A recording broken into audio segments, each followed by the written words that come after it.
Good day, everyone, and thank you for joining our lecture on the subject Understanding the Self.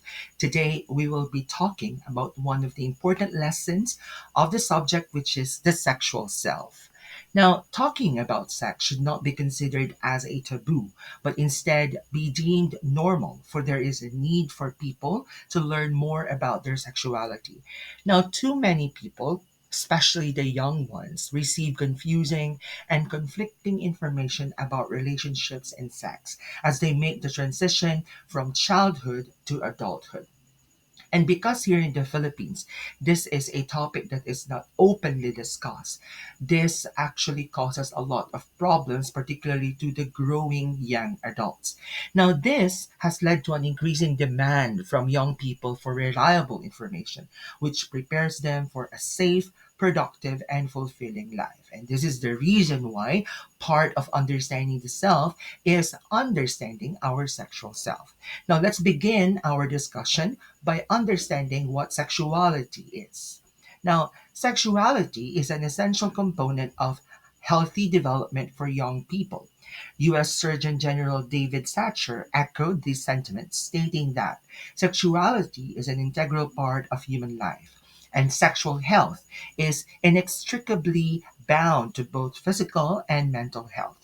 Now, sexuality education responds to this demand, empowering young people and everyone to make informed decisions about relationships and sexuality and navigate a world where gender based violence, gender inequality, early and unintended pregnancies, HIV, and other sexually transmitted infections still pose risks to their health and well being.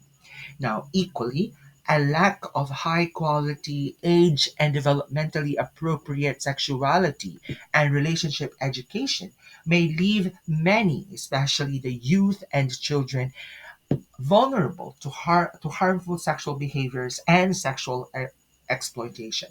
And I believe education is the key towards solving these problems. Now, part of understanding the self is, or part of understanding the sexual self is gaining knowledge about the development of sex characteristics, particularly the primary sexual characteristics. Now, primary sexual characteristics refer to the reproductive organs themselves, like the ovaries and testes. The development of primary sexual characteristics indicates youth have become capable of adult reproductive functioning, meaning the ability to reproduce. The development of both primary and secondary sexual characteristics begins during late childhood and continues throughout early adolescence. But remember, these development or the development of sex characteristics actually differ from every individual. Now, for females, the most significant primary sexual characteristic is the first menarche, or the first menstrual period. Again, the term used to identify or to describe the first menstrual period of a lady or a girl is menarche. The first menarche indicates girls have begun to ovulate. Now, to release mature eggs that can become fertilized by male sperm through sexual intercourse. Now, the average age for the first menstrual period is 12 years, but girls can reach menarche at any age from 10 to 15 years old and still be considered normal. Again, I have mentioned that the development of the sexual characteristics differ for every individual. Okay. Now, for males, the primary sexual characteristics include the enlargement of the penis and testes, and the first spermachy. Now, for women, the first menstrual period is known as menarche, but spermachy refers to the first ejaculation of mature sperm capable of fertilizing female eggs through sexual intercourse. Now, the average age of first spermachy is 13 years, but it can occur anytime between the ages of 12 and 16 years. On average, the testes will begin to enlarge at about 11 years of age. But this growth can occur anytime between 9 and 13 years. Now, on average, the penis begins to enlarge around age 12. But this growth can begin at any age between 10 and 14 years. Now, the penis reaches its adult size at about age 14, but this can occur any time between the ages 12 and 16. Now, that is the primary sexual characteristics. And again, this particularly refers to the reproductive organs of the male and the female.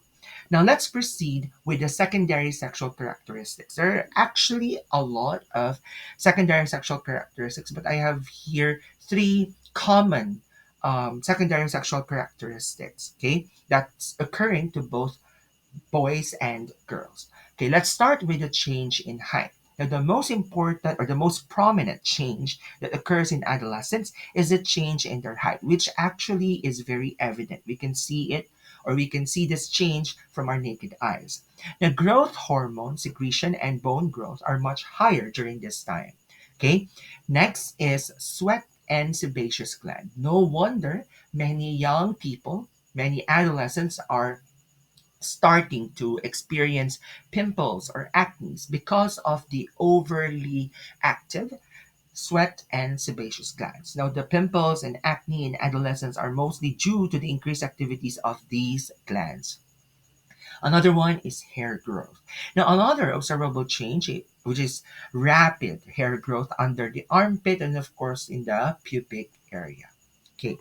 Now, let's be more specific. Now, let's go to the secondary sexual characteristics evident to ladies or to females. Now, enlargement of breasts and erection of nipples, growth of body hair, most prominently underarm and pubic hair.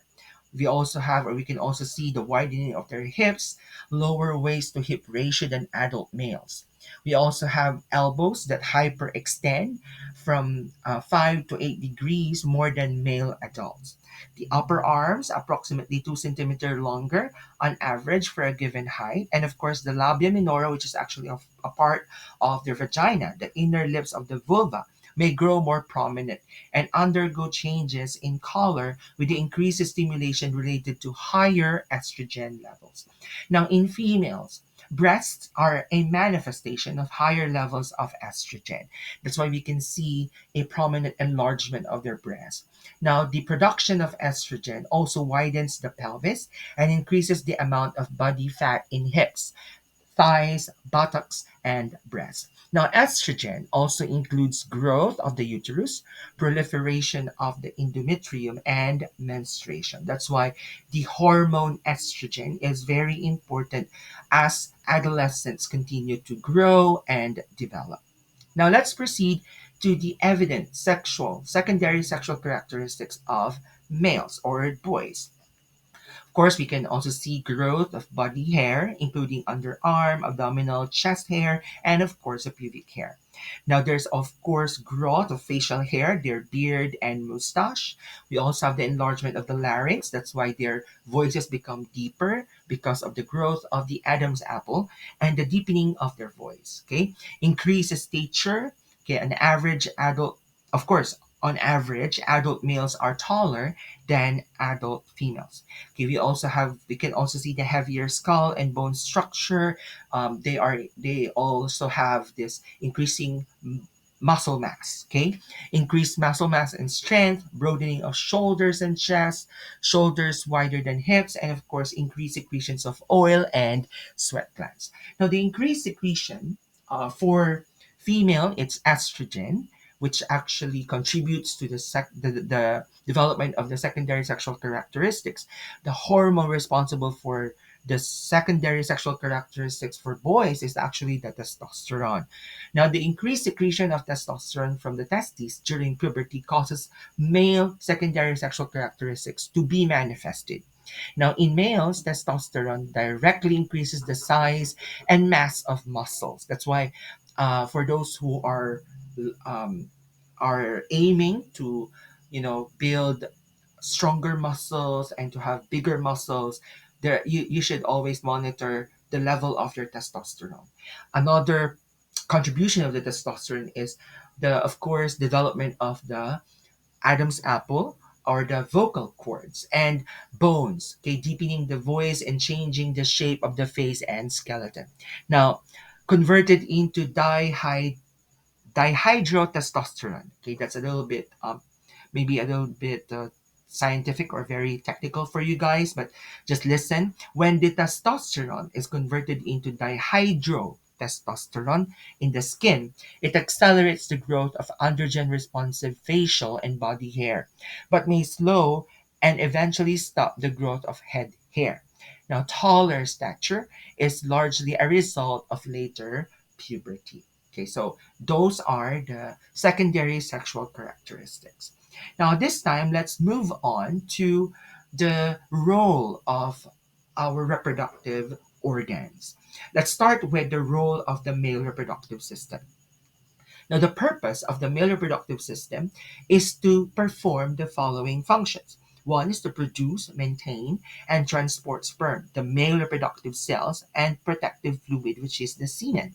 Now, to discharge the sperm within the female reproductive tract during sexual intercourse, and to produce and secrete male sex hormones responsible for maintaining the male reproductive system.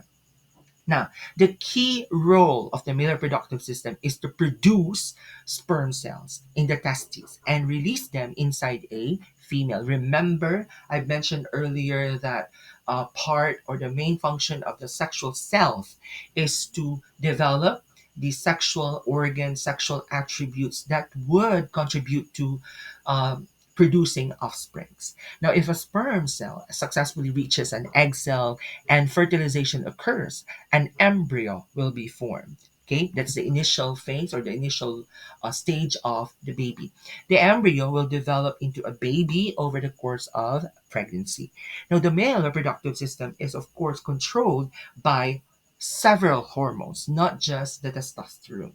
Okay, now I want you to look on your screen and you can see the parts of the male reproductive system.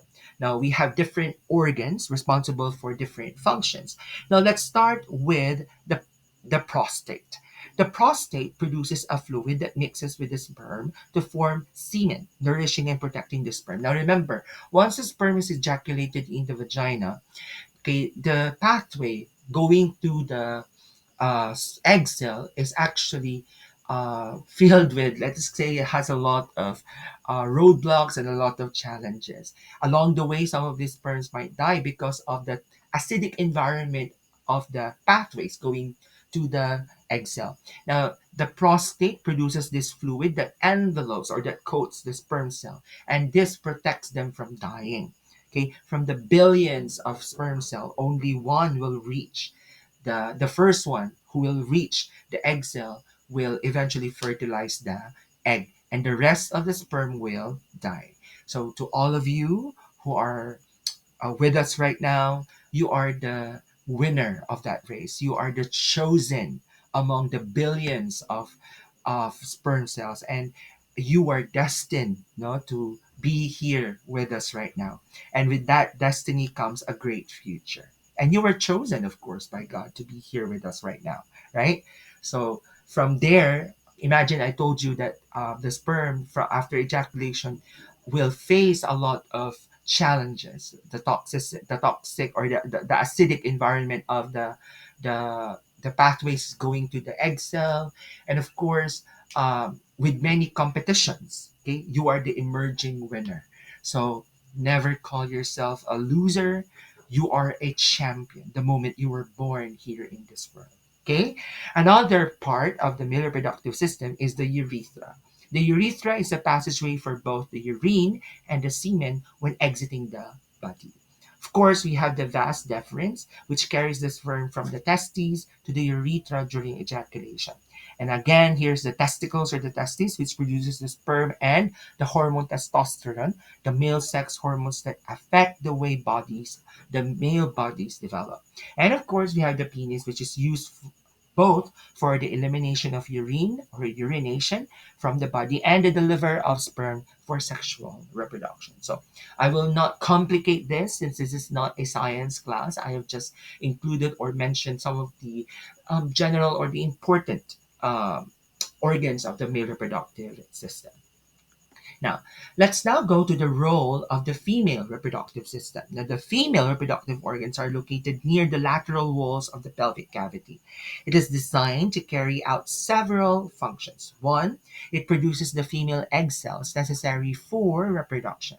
Now, the term ova or oocytes, this is actually the developing or maturing egg cells. So, that's the term used for them. Okay, don't confuse them with the mature egg cells. Now, the system is designed to transport the egg cells to the site of fertilization.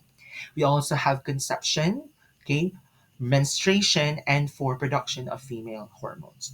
Now, the female reproductive system has many roles. Again, it produces eggs or egg cells in the ovaries, which are transported via the oviducts. A male sperm can fertilize the egg to produce an embryo, which can implant in the uterine wall, okay, and eventually develop into a baby. The female reproductive system regulates this process by various different hormones. Again, it's not just estrogen, we also have progesterone, etc., which are produced in the ovaries and pituitary gland. Now, I want you to look at the different organs of the female reproductive system.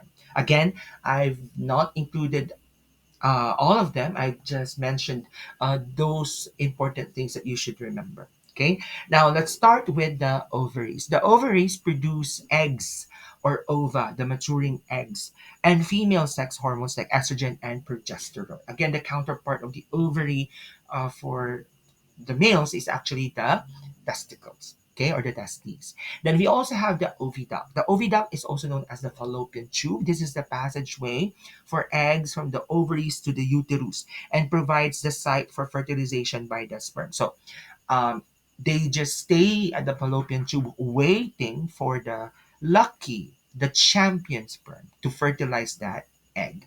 Okay, we also have the uterus, of course, where the fertilized egg implants. Once the sperm reaches the egg and it's fertilized, it will now travel down to the uterus. Okay, and it's where the baby will grow. Okay, we also have the cervix, which allows menstrual blood to flow from the uterus and serves as pathway for sperm to enter the uterus. And of course, we have the vagina. Receiving the penis during sexual reproduction allows menstrual blood to exit the body and lets the baby pass through during childbirth. All right. So that's the male and female reproductive system and organs. Now let's go to the sexual response cycle. Okay, I will not thoroughly discuss this. I'll just, give you a brief discussion on this. Now, the sexual response cycle is a series of four physiological phases that both men and women go through during the sexual intercourse. Now, in to in order to accurately observe these physiological changes, researchers carefully measured the blood pressure, respiration rate, and indicators of sexual arousal, such as the level of vaginal lubrication in women and the level of swelling and blood flow to the penis in men. Now, here's the sexual response cycle. Again, there are actually four phases. We have the excitement phase, the plateau phase, the orgasmic phase or the orgasm phase, and the resolution phase. The excitement phase, this is where physical changes begin to occur. The enlargement of the penis, the swelling of the vagina, the production of the lubrication, the arousal of the nipples, etc. So the flashing of blood towards those areas, that's in the excitement phase. Then the plateau phase, it's where the arousal continues. And of course, there's heavy breathing, there's continuous increased blood flow, heart rate increase, etc. The orgasmic phase is actually an involuntary rhythmic muscle contraction where, of course, the ejaculation happens. Okay, where there is an increase or where the peak of the sexual intercourse happens. And the resolution phase, this is where the body gradually returns to its baseline state. So again, those are the four sexual response cycle. Okay. Now, let's move on to the chemistry of lust, attraction, and attachment. Now, love and mating are the most basic biologically programmed behaviors humans engage in. Evolution created life, including human life, as a reproductive machine designed to pass on genes to the next generation.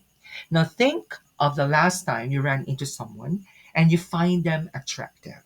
Okay, you may have stammered, okay, stammered meaning na uutal-utal kayo, your hands are sweating, your palms are sweating, you may have said something incredibly silly, you're acting silly, and you become dreamy. Now, that's part of the sexual self, okay?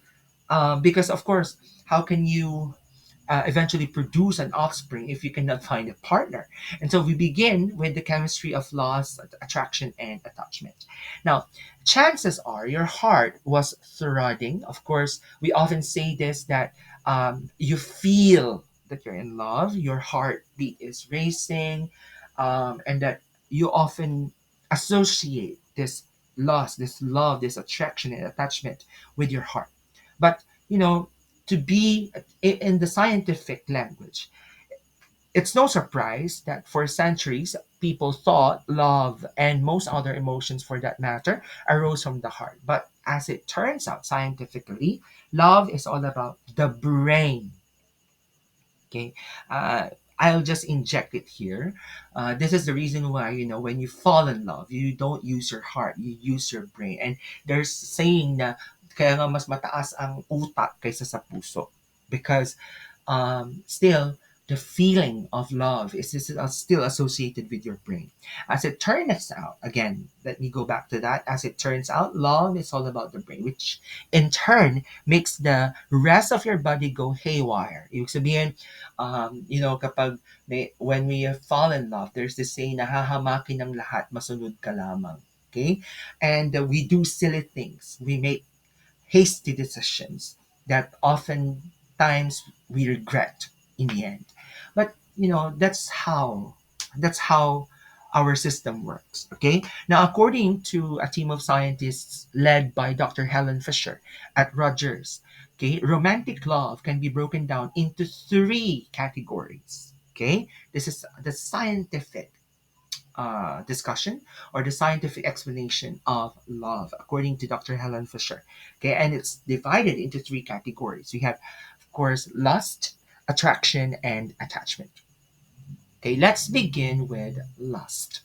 Lust is driven by this desire for sexual gratification. The evolutionary basis for this stems from our need to reproduce, a need shared among all living things.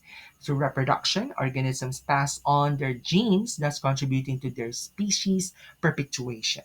Now, the brain's hypothalamus, by the way, there's a part in your brain that's called the hypothalamus, which plays a big role in this stimulating in this particular lust thing. Okay, the hypothalamus stimulates the production of sex hormones. Again, what are those sex hormones? We have the estrogen for the female and testosterone for the for the male, I should say. Again, for the female, estrogen, and for the male, it's testosterone. From the, of course, the sexual organs, the testes, and the ovaries. Now, while these chemicals are often stereotyped as being male and female respectively, both hormones play a very important role in men and women. As it turns out, testosterone increases libido in just everyone. Okay, so ang responsible daw why you feel that the desire, that sexual desire, especially for men, is because of your testosterone.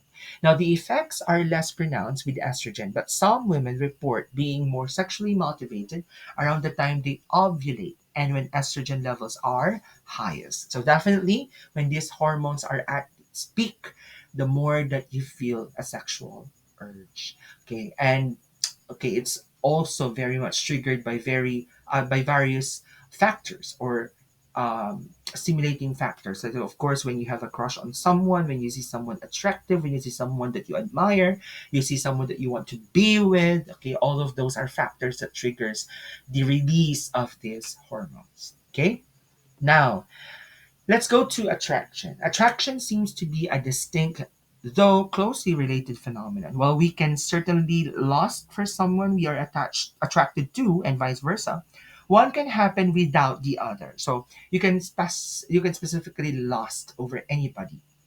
even with those who you are not attracted to.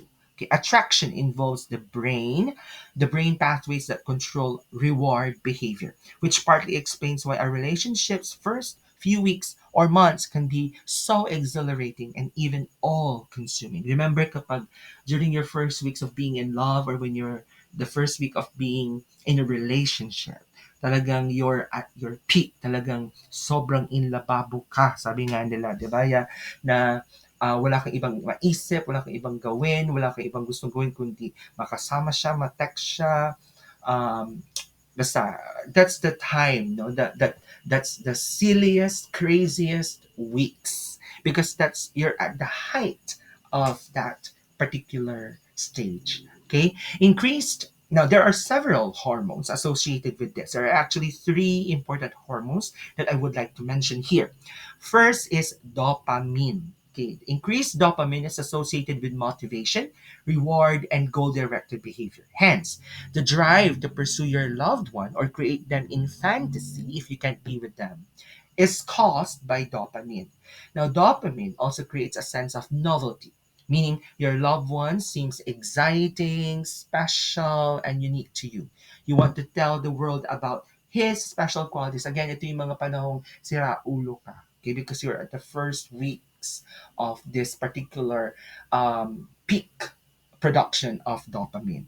Okay, another hormone responsible for attraction is norepinephrine.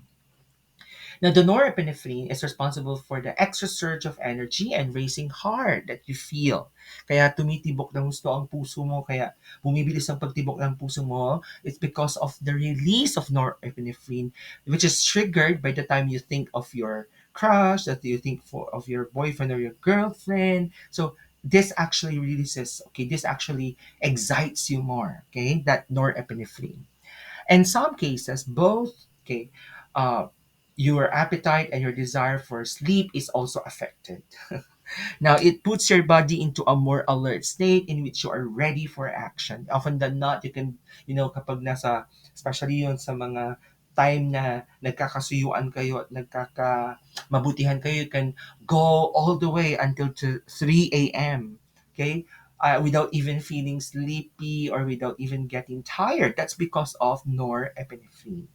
Now, scientists think also the third hormone is serotonin. Now, serotonin probably decreases at this stage, but more studies need to be done. Now, low levels of serotonin are found in obsessive compulsive disorder, okay, or OCD, and are thought to cause obsessive thinking. Okay, actually, obsessive compulsive disorder is actually a psychological problem. Too much, of course, is a problem. Often than not, ito yung mga taong ah, sobrang mitikuloso, yung makahawak lang ng, let's say, sa dingding or sa isang bagay, mag-alcohol agad. They're very meticulous. But, of course, being OC has also benefits. Like, and part of it is this obsessive thinking. No wonder that when you're in love, you're always obsessed with that person. Okay? In one Italian study of 60 students, those who were recently in love, nasa the first few days and stages of being in love. Now, those with OCD both had less serotonin transporter protein in their blood than regular. Okay? Okay, of course, that's part of this attraction. Now, the third one, the third component is attachment. Now, attachment involves wanting to make a more lasting commitment. So it's somehow related to commitment. Now, this is the point at which you may move in together, get married, and or have children. So, this is the time you decide for a long-lasting relationship. Now, about 4 years in a relationship, like let's say after about 4 years in a relationship, dopamine decreases and attraction goes down. If things are going well, it gets replaced by the hormone oxytocin. Again, so kaya din pala, no, if you will think of this, kaya pala like after 3 years, kaya sabi nila parang the testing period of a relationship is when you reach 3 years or 4 years. Scientifically, it has a basis because it's the time wherein your dopamine starts to decrease and it's being replaced by the hormone oxytocin, which is what we call the cuddle hormone. Okay? And vasopressin. So dalawa yan, ha? Oxytocin and vasopressin, which create the desire to bond and affiliate with.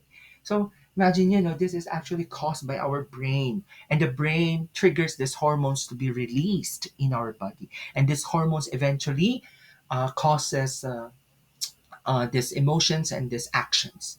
Okay, now again, the oxytocin, which is cuddle hormone, and vasopressin, which will create the desire to bond, affiliate with, and nurture your partner. You want to cuddle and be close and share your deepest secrets with him or her. You plan and dream together. So, um, hindi kaya illusion lang lahat ng utak natin ito because of the too much release of these hormones. But, eventually that's how magical our body is, right?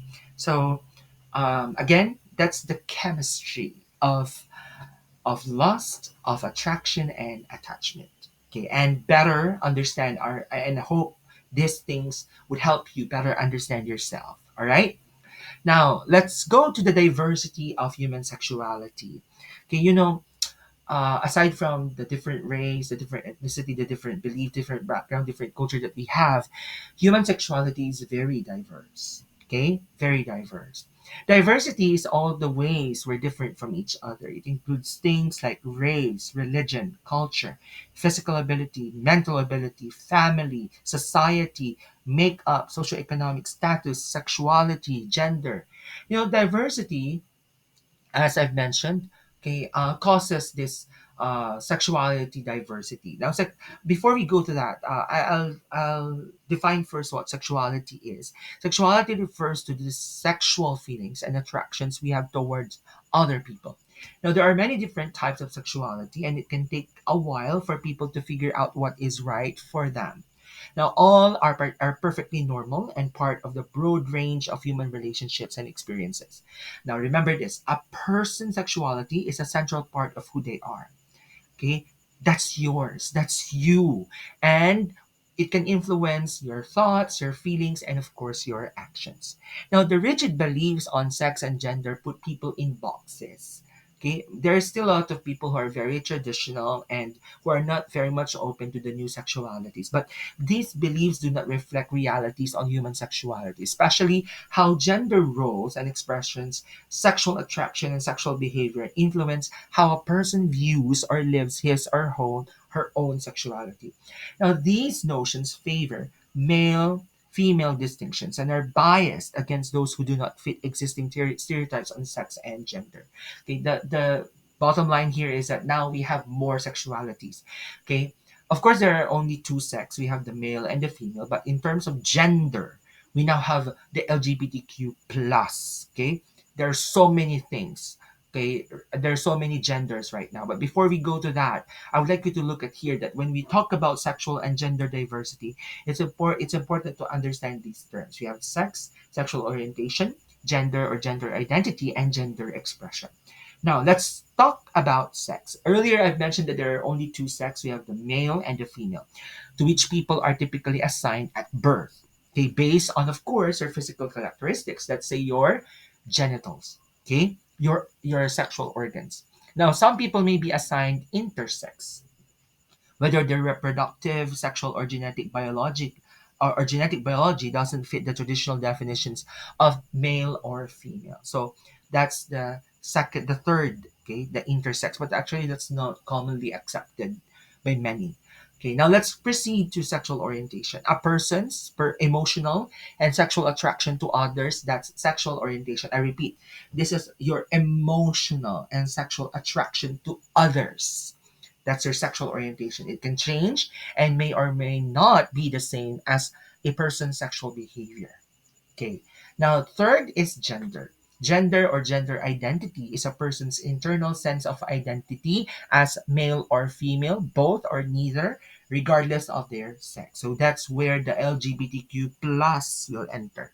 Okay. And of course, the gender expression is, of course, what the term itself express. It's how you express your gender. This can include how they look, how they dress, how they act, how they speak, and of course, their social behavior. Now, I will not be discussing the many gender or gender identity, but in the activity or in the in the module that I'll be giving you. Okay, you have activities there that will help you understand gender and gender identity. All right. Now, each person's sexual orientation, gender identity, and gender expressions are a part of who they are. So let's not be ashamed of expressing ourselves. Let's not keep who we really are. Okay, when discussing, of course, these topics, it is common to see the acronym SOGI.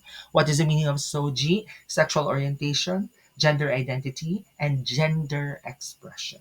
All right. Now, I've mentioned the acronyms LGBTQ+, LGBTQ2S+, GLBT, LGBTQ, and LGBTQ2 refer to the spectrum of sexual and gender identities that are not cisgender and heterosexual. You know, as time passed by, the number of these gender identity continues to grow. Okay, of course, this gender identity includes being, a lesbian, a gay, a bisexual, transgender, two-spirit, queer questioning, intersex, and asexual. Okay, now there is actually an LGBTQ plus asterisk or plus, which shows that there are other identities included that aren't in this acronym. Okay, these acronyms mean that same as sexual and gender minorities. All right, now understanding this genders or this gender identity is actually very important. Everybody has a sense of their sexuality. We have to respect that. Now, that is their sexual identity. That is their identity. We cannot separate their sexual identity from who they are as a person. Now, your sexual identity is about how you see this part of yourself and how you express it to others. That's why you have to be proud, okay, of who you are. Sexual identity is different from sexual orientation. Again, sexual identity is different from sexual orientation. When we say sexual orientation, it is about your sexual preference and who you are attracted to. Now, your sexual identity may not match your sexual orientation. For example, you may be a guy who is attracted to guys but still identify as a straight. Okay, so that's breaking the stereotype of the word or the person who calls themselves straight, because there are straight who are actually sexually attracted to the same person, okay, the same sex, but you can still call yourself straight because that is your sexual identity. Okay, again, your sexual orientation may or may not reflect your sexual identity. Now, working out sexual orientation may be an ongoing process throughout a person's life. For instance, a young person might identify one way at one time, then differently in a few years' time. So even the sexual identity is also evolving. Okay, it's also evolving. All right. So I actually this discussion still covers the sexual disease, STDs, and whatnot. But I have prepared an activity for you, which you will be where you can find it in the module, okay, or in the book that I'll be giving you. So in the meantime, these are the most important components and concepts that you have to understand about your sexual identity. Now, thank you very much for listening, and I hope you were able to um, learn about your sexual identity and be proud of who you are. Again, thank you and God bless.